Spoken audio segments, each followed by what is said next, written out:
CBSE result 12ാം class result വന്നതിന് ശേഷമാണ് ശരിക്കും ഈ മൂല്യനിർണ്ണയത്തെക്കുറിച്ചുള്ള ഒരുപാട് പരാതികൾ വരാൻ തുടങ്ങിയത്. പുതിയ തരത്തിലുള്ള ഒരു മൂല്യനിർണ്ണയമായിരുന്നു ഓൺ സ്ക്രീൻ മാർക്കിംഗ്.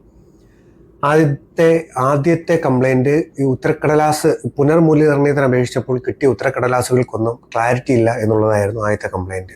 അത് അവർ വിശദീകരിച്ച് പറഞ്ഞു. ഞങ്ങൾ ആദ്യമേ കുറച്ച് കഷ്ടപ്പെട്ടു. ഏകദേശം 68,000-ഓളം ക്ലാരിറ്റി ഇല്ലായിരുന്നു. ഞങ്ങളത് പരിഹരിച്ചു എന്ന് പറഞ്ഞു. പക്ഷെ പിന്നീട് സംഭവിച്ചതാണ് ഈ 2 ദിവസങ്ങളായി സംഭവിച്ചത്. ഒരു കുട്ടി സ്വന്തം മാർക്ക് ഷീറ്റ് മൂല്യനിർണ്ണയത്തിന് വേണ്ടി അപേക്ഷിച്ച് കിട്ടിയ സ്വന്തം ഉത്തരക്കടലാസല്ല, അത് വേറെ ഏതോ ഒരു വിദ്യാർത്ഥിയുടേതാണ്. ആ കുട്ടി അത് വിശദീകരിച്ച് എക്സിലൊരു പോസ്റ്റ് ഇട്ടു. അറിയാലോ, നമ്മുടെ സിസ്റ്റത്തെ വിമർശിച്ചപ്പോൾ ഉടനെ തന്നെ BJP ഭരണപക്ഷ പാർട്ടിയുടെ അനുകൂലികൾ ആ കുട്ടിയെ പാകിസ്ഥാനി എന്ന് വിളിച്ച് അധിക്ഷേപിച്ചു.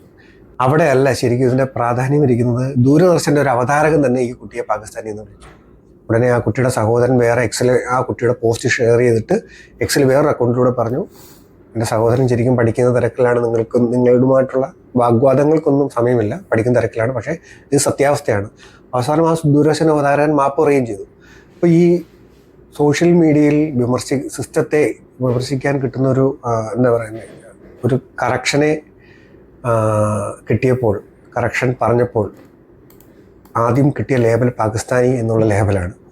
അവസാനം CBSEയുടെ ജോയിന്റ് സെക്രട്ടറി തന്നെ പറഞ്ഞിട്ടുണ്ട്, ഞങ്ങൾക്ക് തെറ്റുപറ്റിപ്പോയി, ക്ഷമയും ചോദിച്ചു. ദൂരദർശൻ അവതാരകനും അവസാനം ക്ഷമ ചോദിച്ചു.